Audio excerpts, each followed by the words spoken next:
आज 29 जून है। मुकारा बनने की जरूरत नहीं है। 1893 में प्रसिद्ध विज्ञानी और सांख्यिकीविद प्रशांत चंद्र महालनोबिस का जन्म हुआ, जिसे हम बोलते हैं पीसी महालनोबिस। महालनोबिस 29 जून को, ठीक है ना। दूसरी पंचवर्षीय योजना तैयार करने में इनका बहुत महत्वपूर्ण योगदान रहा है। स्वतंत्र भारत के पहले मंत्रिमंडल में वो सांख्यिकी सलाहकार बने। महालनोबिस दूरी का सिद्धांत दिया, जो सांख्यिकी की एक माप के तौर पर स्थापित है। भारतीय सांख्यिकी संस्थान की स्थापना की। एक प्रश्न लिख लीजिए, भारतीय सांख्यिकी संस्थान कहाँ है? तो भारतीय सांख्यिकी संस्थान की स्थापना की 1968 में। पद्म विभूषण से सम्मानित किया गया। 28 जून 1972 को कोलकाता में अंतिम सांस ली। 29 जून को जन्मे, 28 जून को मर गए। इस 29 जून को राष्ट्रीय सांख्यिकी दिवस भी है। क्या है आज? क्या है फिर? राष्ट्रीय सांख्यिकी दिवस। ये ध्यान रखना। चलिए, इसके अलावा एक और सूचना मैं आपको दूं। गगनयान,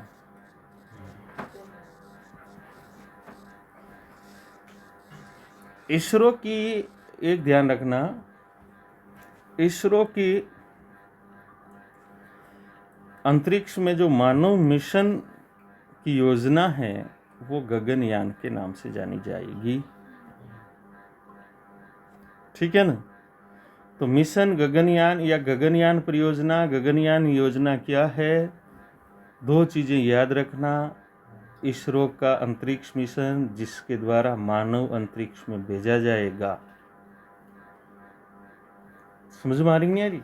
और ये आपके सवाल आ सकता है, गगनयान, स्पेस टेक्नोलॉजी आपके सवाल परीक्षा में है, तो गगनयान आएगा,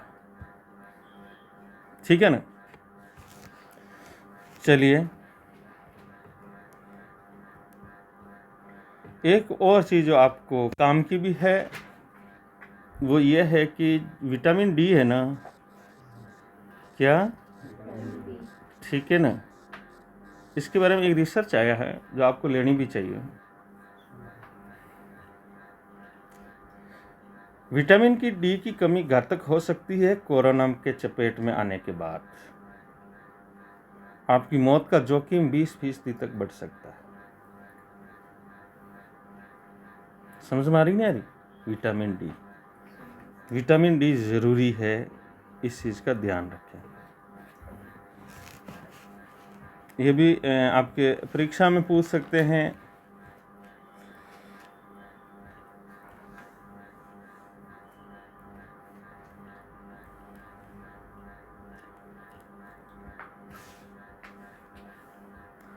तो एक और चीज परीक्षा में अगर आप और करना चाहो तो इसके साथ साथ ही एक लिख लीजिए, सवाल लिख लीजिए, इसरो की स्थापना हुई कब?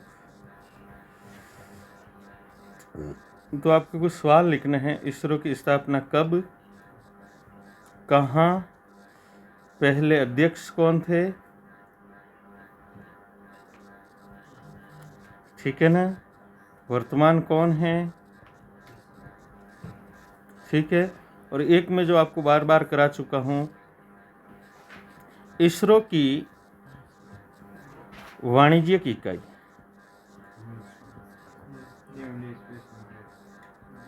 इसका भी नाम आपको याद रखना है। इसरो की वाणिज्यिक इकाई, यानी कि इसरो वाणिज्यिक इकाई का मतलब कि इसरो के मिशन जो भी जाते हैं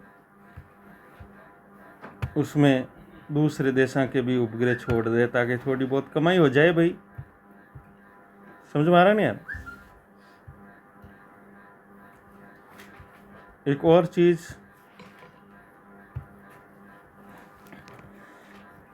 दीपिका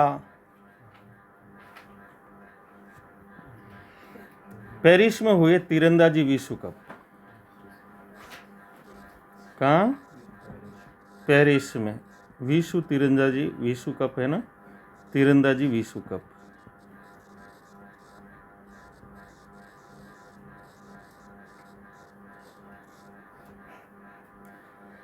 ठीक है ना? दीपिका कुमारी ने गोल्ड मेडल जीता है और वो अब टोक्यो में जाएगी ओलंपिक में, और विश्वास है कि कोई न कोई पदक तो लाएगी। ठीक है? दीपिका का नाम याद रखना। रांची से लगभग 12 किलोमीटर दूर रातू की रहने वाली, रांची कहाँ है रे? झारखंड ना आ जाता।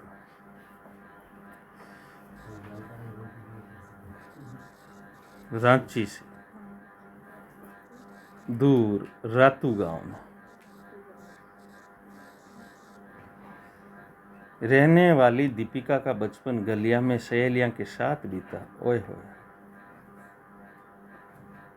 बचपन से ही जिद्दी स्वभाव की थी, यानी वो जो ठान लेती थी करती थी। रातू की गलिया में वो पत्थर से निशाना लगाकर आम तोड़ा करती थी। हालांकि अपन सभी यही करते हैं, तो कर्मारी बात है, कर्मारी बात है भाई। फिर तीर ठाण माता लाग दो। ठीक है, चलिए। पिता शिवनारायण जी ऑटो चालक और माता गीता नर्स। उसके पास इतना पैसा नहीं था कि बेटी को तीर धनुष दिलाकर अभ्यास कराते। वहीं विश्व कप के तीसरे चरण में 3 स्वर्ण जीतने वाली दीपिका की मां गीता देवी मानती हैं कि टोक्यो ओलंपिक में भी वो पदक जीतेगी। खैर, हम भी यही उम्मीद करते हैं कि दीपिका जीते, दीपिका जीते, और जीतना भी चाहिए, क्योंकि हमें पता है कि भाई हमारा काम बहुत सारा दूसरा काम पेंडिंग है, तो हम जा नहीं सकते, तो पूरा दारोमदार दीपिका पर ही है।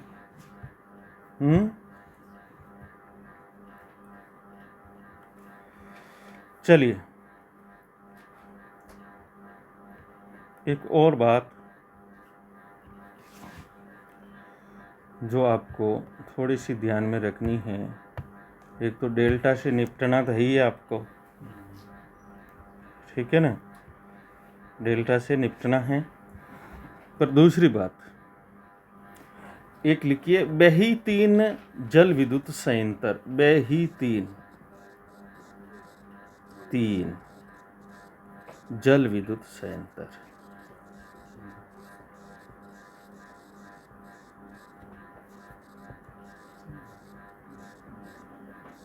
बेही 3 जल विद्युत संयंत्र, ठीक है? यह है साहब, ध्यान रखना, जिन्सा नदी। कौन सी नदी? जिन्सा, जो यांगटीसी की सहायक नदी है, चीन, जो यांगटीसी की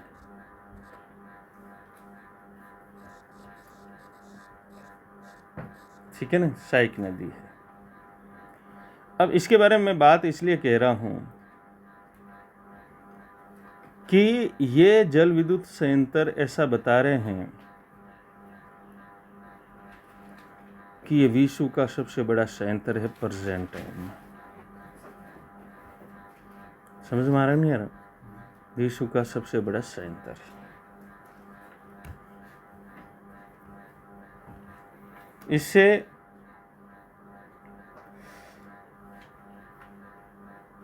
हर साल 62.4 अरब किलोवाट बिजली उत्पादित होगी। आप इसकी क्षमता देख सकते हैं। हर साल 62.4 अरब केवी।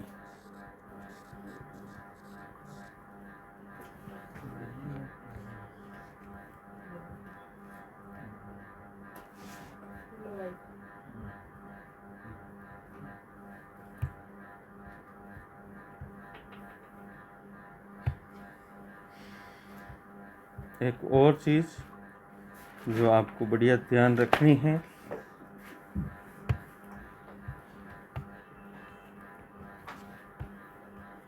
वो क्या है?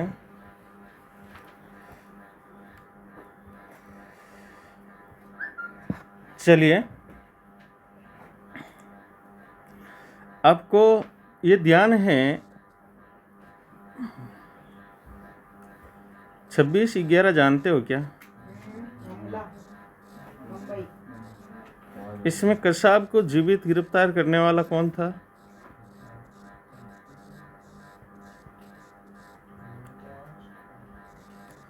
तुकाराम आमले। तुकाराम ओमले, ठीक है ना? गुड। अब एक प्रजाति का नाम, एक नर मकड़े की प्रजाति है, उसका नाम इसके नाम पर रख दिया गया। नाम नर मकड़ा एक नया चिन्हित हुआ है, ठीक है ना? नई प्रजाति खोजी गई है, उसका नाम रख दिया गया इक्केस तुकारामी। हालांकि हमें ये इतना मतलब नहीं है, पर इतना ज़रूर ध्यान रखना कि तुकाराम ओमले कौन था, ठीक है? एक और चीज़ पर्यावरण से संबंधित, वो खास बात यह है कि वाराणसी की जो सड़कों के नाम हैं, वैसे जनरली सड़कों के नाम हम महा व्यक्तियों के नाम रखते हैं। वाराणसी में अब सड़कों के नाम जो है वो पेड़ों के नाम पर रखेंगे। ये बहुत बढ़िया बात है, ठीक है ना? और एक और चीज़, दुनिया भर में अपना नाम कमा चुकी पश्मीना बकरियां, कौन सी? पश्मीना बकरियां। मैं इसके बारे में बहुत सारी जानकारियां, बट अब पश्मीना बकरियां के बारे में, ठीक है ना? लद्दाख की है ये, लेह लद्दाख में लगभग 6 लाख है ये, ठीक है ना? पश्मीना बकरियां की जो बाल है, पश्मीना की शॉल्स बनती है जो बहुत महंगी होती, पश्मीना, ठीक है? चलिए,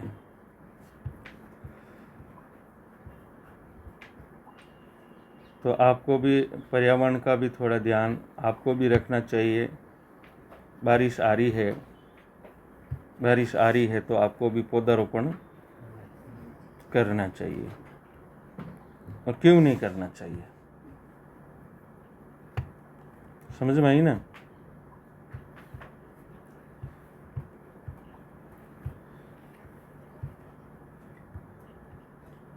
एक और चीज़ जो आपको थोड़ी सी बता दूं, स्विट्जरलैंड के institute of management development, Switzerland का इंस्टीट्यूट है, इंस्टीट्यूट ऑफ मैनेजमेंट डेवलपमेंट, ये स्विट्जरलैंड का है। मुद्दा ये नहीं है, मुद्दा ये है कि उसने प्रतिस्पर्धा सूचकांक तैयार किया है। प्रतिस्पर्धा सूचकांक, जिसने भारत को 64 देशों में 43वें स्थान पर रखा है।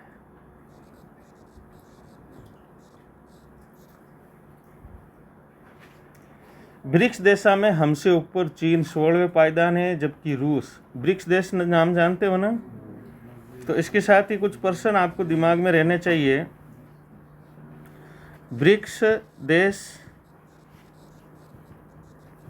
ठीक है ना, उनकी राजधानियां उनकी जनसंख्या के अनुसार मोटा छोटा, क्षेत्रफल के अनुसार मोटा छोटा, ठीक है ना, और एक और कर सको तो कर लेना अर्थव्यवस्था के अनुसार छोटा मोटा। एक सवाल आपको इसमें से पूछा जा सकता है, ठीक है ना। और फिर कब स्थापना हुई, ये सारी चीजें। चलिए,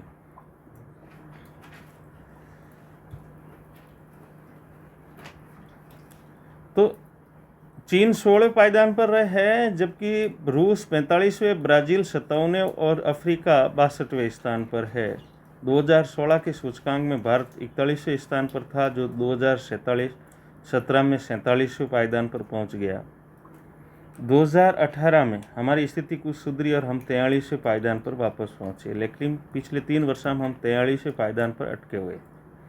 दूसरा, प्रतिस्पर्धा सूचकांक वर्ल्ड इकोनॉमिक फोरम द्वारा बनाया जाता है। इसमें चीन को 28वें। एक प्रतिस्पर्धा सूचकांक कौन बनाता है? World economic forum.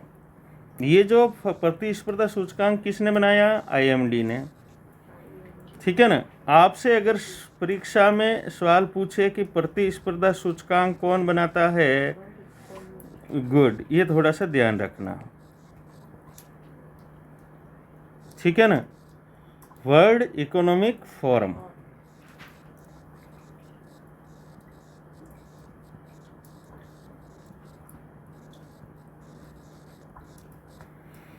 चलिए,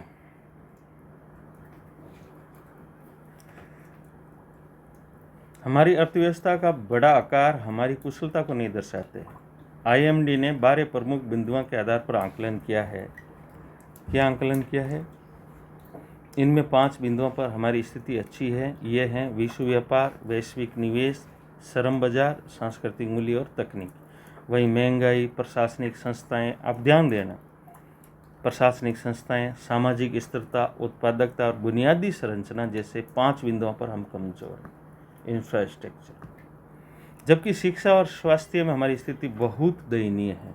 शिक्षा के मामले में हम 64 देशों में 59वें स्थान और स्वास्थ्य के मामले में 64वें स्थान पर। युवा शिक्षा की बात करें तो IMD के अनुसार भारत में युवा बेरोजगारी पिछले वर्ष के 10.4% से बढ़कर 23% हो गई है। IMD क्या कह रहा है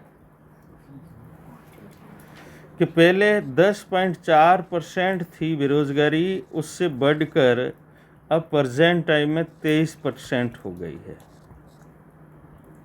स्पष्ट है कि हमारी शिक्षा व्यवस्था द्वारा युवाओं को ऐसे कौशल नहीं सिखाए जा रहे हैं जिनसे वो जीवन यापन कर सके।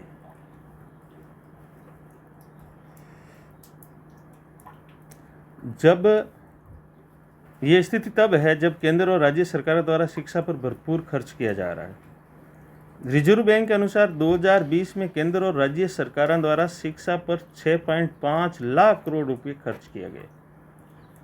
पैसा तो कम खर्च नहीं हुआ। करीब 4.6 करोड़ छात्रा पर 14,196 रुपये प्रति छात्र हर साल खर्च किए जा रहे हैं।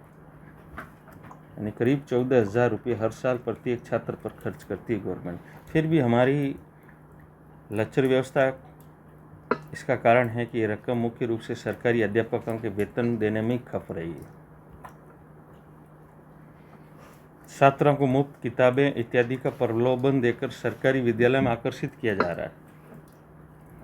जहां वो फेल हो रहे हैं, कहा जा सकता है कि मुफ्त सुविधा देकर सरकार उन्हें नाकाम ही बना रही है। इसलिए सरकार को सरकारी विद्यालयों की सर्जरी करनी चाहिए। ये विशाल रकम छात्रों को सीधे शिक्षा वाउचर के रूप में दी जानी चाहिए, ताकि वो अपने मन चाहे विद्यालय में शिक्षा हासिल कर सके। टीचर की नहीं लगाना, स्कूल 100 रन पाया दे देता हूँ दर्पण। वर्तमान में ग्रामीण क्षेत्र में अंग्रेजी मीडियम के विद्यालय की मासिक फीस लगभग 12,000 रुपये प्रति वर्ष है। अतः बच्चों को अच्छे विद्यालय जाने का अवसर मिल जाएगा। 14,000 प्रति वर्ष खर्च करती है प्रत्येक छात्र पर। तो हमारी शिक्षा में शीघ्र ही सुधार संभव होगा। पर ध्यान रखना, ये हमारी नौकरी लगने के बाद सुधार हो। समझ में आई कि नहीं आई? हमारी दूसरी कमजोरी स्वास्थ्य और पर्यावरण के क्षेत्र में है। आईएमडी की सूची में हम इस बिंदु पर सबसे निचले पायदान पर है। इस बिंदु के दो पहलू, प्रदूषण और स्वास्थ्य, दोनों में हम 64वें पायदान पर है। सरकार की नीति है कि आर्थिक विकास हासिल करने के लिए प्रदूषण को अनदेखा किया जाए। पिछले कुछ अरसे से थर्मल बिजली परियोजनाओं पर लागू वायु प्रदूषण मानकों में कुछ छूट दी गई है। ताप विद्युत परियोजना है जो ज़्यादातर भारत में कोयले से ही चलती है, तो उनके प्रदूषण मानकों में कुछ छूट दी गई है। नदियों को बड़े जहाज चलाकर प्रदूषित किया जा रहा है। ऐसी गतिविधियों का परिणाम है कि प्रतिस्पर्धा सूचकांक में हम सबसे निचले पायदान पर है स्वास्थ्य क्षेत्र में। यह भी ध्यान देने की बात है कि प्रदूषण के कारण देश के अमीरों का भारी संख्या में पलायन हो रहा है। हमारी पूंजी दूसरे देशों में जा रही है। जैसे हमें पर्यावरण को क्षति पहुंचाकर आर्थिक विकास हासिल करने की नीति को त्यागना जरूरी है। स्वास्थ्य के मोर्चे में पर हमारी स्थिति गंभीर है। ऑस्ट्रेलिया जैसे बड़े लोकतांत्रिक देश और चीन जैसे बड़े अलोकतांत्रिक देश, दोनों की तुलना में हम कोविड संकट का पूर्व अनुमान लगाने और सुरक्षात्मक कदम उठाने में विफल रहे। ये तो आप सबको पता है। प्रत्येक व्यक्ति के स्वास्थ्य पर सालाना 1900 रुपये खर्च किए जा रहे हैं। शिक्षा पर कितने हैं? 14,000 के समथिंग, और स्वास्थ्य पर कितने? 1900 रुपये।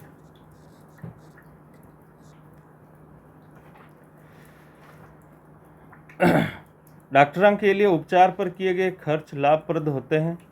स्वास्थ्य तंत्र की रुचि प्रिवेंटिव यानी निवारक कार्य में नहीं होती, क्योंकि उनके पास मरीज आने बंद हो जाएंगे। मान लीजिए कि 1900 रुपये में 1500 रुपये उपचार पर खर्च किए जा रहे हैं, तो इस रकम को भी जनता स्वास्थ्य वाउचर के रूप में दे देना चाहिए। सरकार का काम केवल जन स्वास्थ्य जैसे टीकाकरण, पेयजल व्यवस्था, स्वास्थ्य शिक्षा की व्यवस्था करने का रह जाए। ठीक है, ये इस बात की द्योतक है कि जब हम $5 ट्रिलियन की अर्थव्यवस्था के बारे में बात कर रहे हैं, तब ये छोटी छोटी चीज़ें भी बहुत मायने रखती हैं कि हम कहाँ खड़े हैं। दावा तो करते हैं ना हम कि हमारी अर्थव्यवस्था को $5 ट्रिलियन की बना देंगे। अब बना देंगे कि नहीं बना देंगे ये नहीं पता।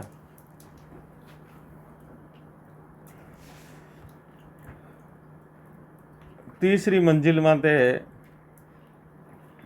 एक बीमा एग्जीक्यूटिव गयो कोई बीमा कराऊने, जो खिड़की के वो कुत्तो भूंसियो जोर जो हेठो पड़ गयो, मर गयो। तो वो भी थोड़ा ध्यान रखना, कटे जाओ तो ठीक है। तो भाई आपको लगता है कि मैं ददकता हूँ तो खिड़की के पास खड़े नहीं हैं, ठीक है। और वो जर्मन शेफर्ड हो जो वो भूंसियो जोर हूँ, जर्मन शेफर्ड तो उसकी आवाज़ भी बड़ी बुलंद होती है। जोर भूंसियो जो खुदरा बीमा बिक लोग बीमा करने गया।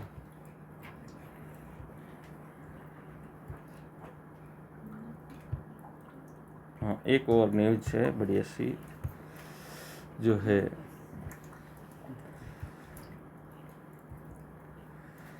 टू आपको पता है ना, 2DG क्या होता है ये?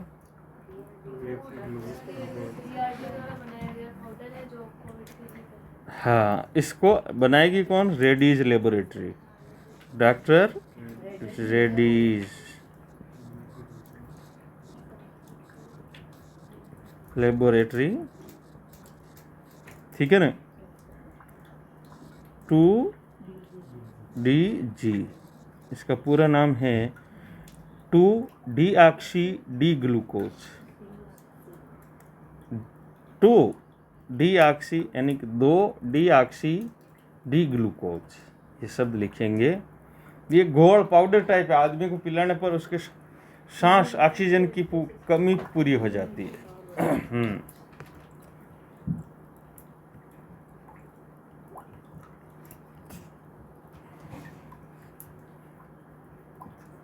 रोज आधे घंटे की धूप और अंडा दूध बच्चों को कोरोना में लड़ने में हेल्प करेगा, क्योंकि विटामिन डी मिलेगा। तो इसलिए मैंने 2 बजे आपको बुलाया है, ठीक है। एक जो मेजर समस्या है अपने कल परसों जम्मू में दिखी थी, ठीक है ना, ड्रोन हमला, ठीक है ना। तो धारा 370 खत्म करने के बाद ये समस्या बढ़ती जा रही है। अब आतंकवादी भी मामला आधुनिक तकनीक से लैस होकर अब आदमियों को न बचकर ड्रोन से ही बम गिरा रहे हैं। पर वो ड्रोन कभी गेला नहीं बोलता और यहाँ नहीं आता। ये तो अपना टबे देख हैं, मतलब ड्रोन आइन घूमी रहे तो भोजना भी नीचे ऊपर रह जा फच बम पटके, ठीक है ना। तो अब इन प्रणालियां पर हो रहा काम। पहला ड्रोन गन, मैं ये शब्द इसलिए लगा रहा हूँ कि एक्चुअली में हम ड्रोन रोधी प्रणाली विकसित करना चाहते हैं, तो हमारे पास क्या क्या सिस्टम होना चाहिए। तो ड्रोन गन, देखिए डिफेंस टेक्नोलॉजी है आपके पास, ठीक है ना, डिफेंस टेक्नोलॉजी है, तो ये ज्वलंत मुद्दा है। तो ड्रोन गन, ये पायलट और ड्रोन के बीच रेडियो सिग्नल को जाम करने के साथ ही हमले से पहले ड्रोन को उतरने पर मजबूर करना। अब ये रेडियो सिग्नल से चलता है ना, रिमोट से, ठीक है ना। तो ड्रोन गन क्या करती है, रेडियो सिग्नल को तोड़ देती है, तो फिर उसको उतरना ही पड़ेगा। हाँ, दूसरा है स्काई फेंस। स्काई यानी आसमान, फेंस फेंसिंग होती कि नहीं होती, कैप्चर करना। इसके माध्यम से ड्रोन पर इस तरह से सिग्नलों का प्रयोग किया जाता है कि ड्रोन खुद डापाचूक हो जाता है, यानी रास्ता भटक जाता है, ठीक है। नेकनो रहे अपना टे नेक भाचो उठ जाए। चलिए, एक है drone catcher. Yes, drone catcher, ये तेजी से दुश्मन ड्रोन के पास पहुंचता है, ड्रोन पर जाल फेंक कर, ठीक है ना, और उसमें लगे उपकरणों को जाम कर दे। जैसे ड्रोन में जाल फेंक दे रहे तो वो है गिरा पाकड़िया फाकड़िया सब पकड़ी जाए, ड्रोन के कैचर, ठीक है ना। अब है एथेना। ये सवाल पूछ सकते हैं आपसे, advance test high energy asset. Athena का पूरा नाम क्या है, advanced test high energy asset. एक हथियार है जिस पर काम चल रहा है, तो फिर ये तो हीट हो गया। इसके जरिए उस क्षमता की लेजर बीम फायर करके ड्रोन का काम तमाम कर दिया जाता है। यानी कि एथेना के द्वारा क्या होगा, लेजर बीम फेंकेंगे,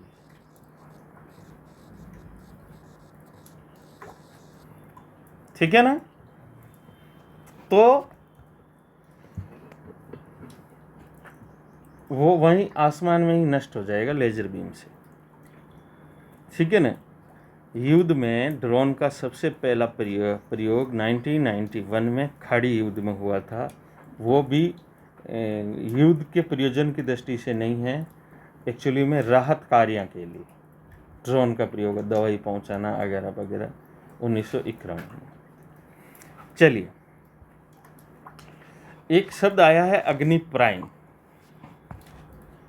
यह भी डिफेंस टेक्नोलॉजी से संबंधित है, अग्नि प्राइम।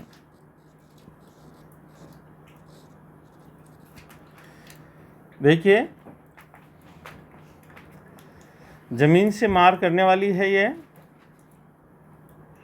मिसाइलें हैं। अग्नि टेक्नोलॉजी का पहला परीक्षण एक्चुअली में 1989 में हुआ था। उस समय अग्नि जन्मी थी, 1989, ठीक है ना। अब तक अग्नि first, second, third, fourth, fifth तक बन चुकी है।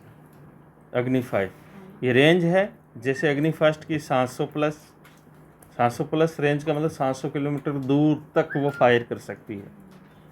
यानी कि उसके पास जो मतलब युद्धक या शस्त्र अस्त्र है या बारूद है वो 700 किलोमीटर दूर ले जाकर फेंक सकती है, परमाणु बम ले जाकर। उसी तरह अग्नि 2, अग्नि 3, अग्नि 4, अग्नि 5, ठीक है ना।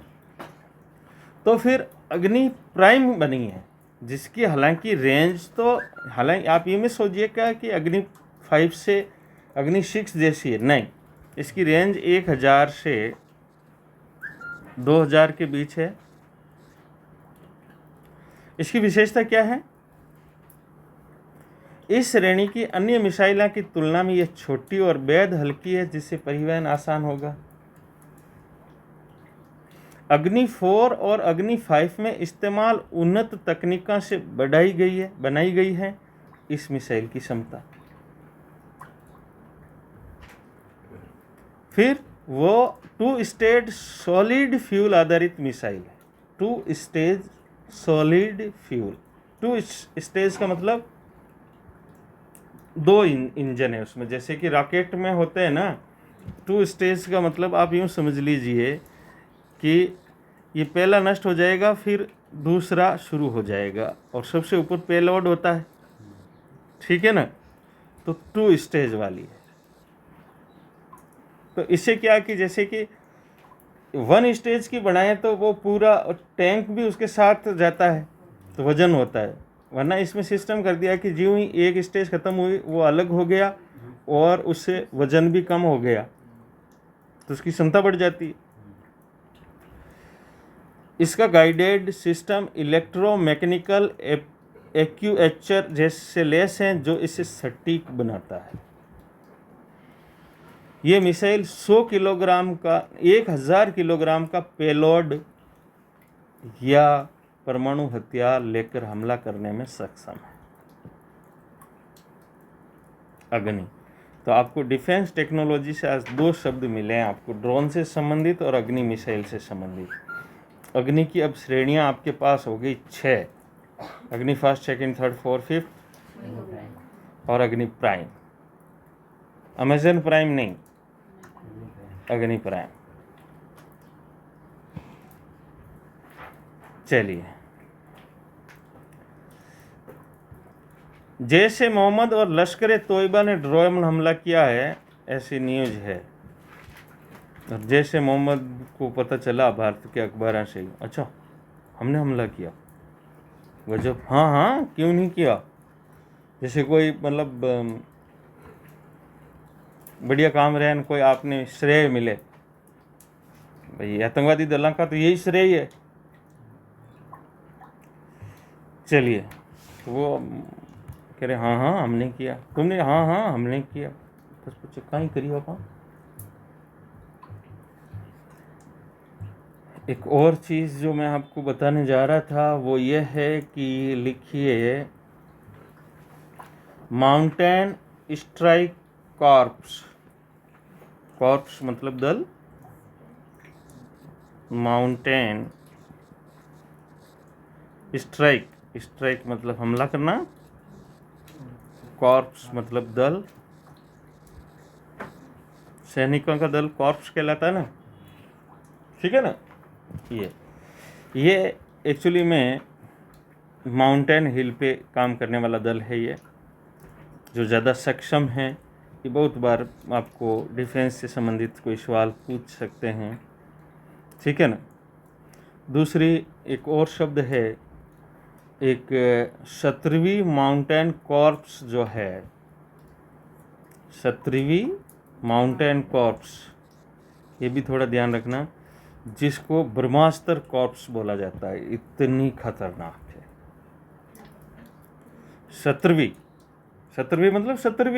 मतलब 16 17 आते ना, वो 17वीं माउंटेन कॉर्प्स। चलिए, एक शब्द आया है आज, ग्रीन पास।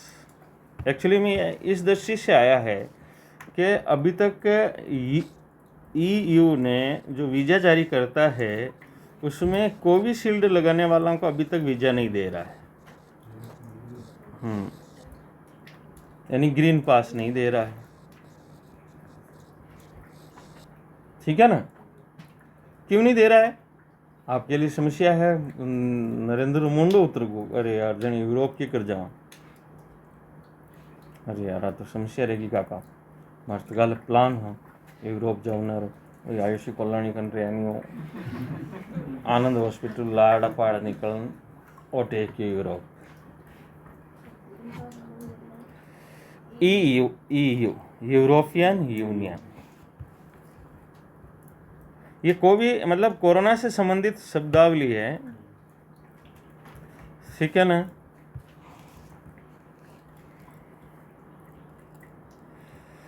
चलिए, कुछ उमस भरी जिंदगी चल रही है तो क्या कर सकते हैं। आज की न्यूज़ है कि कोरोना वैक्सीन की सर्वाधिक डोज देने वाला देश बना भारत, यानी कि अमेरिका से सभी विकसित देशों से आगे निकल गया है भारत। मतलब भारत है यार, भारत इज भारत।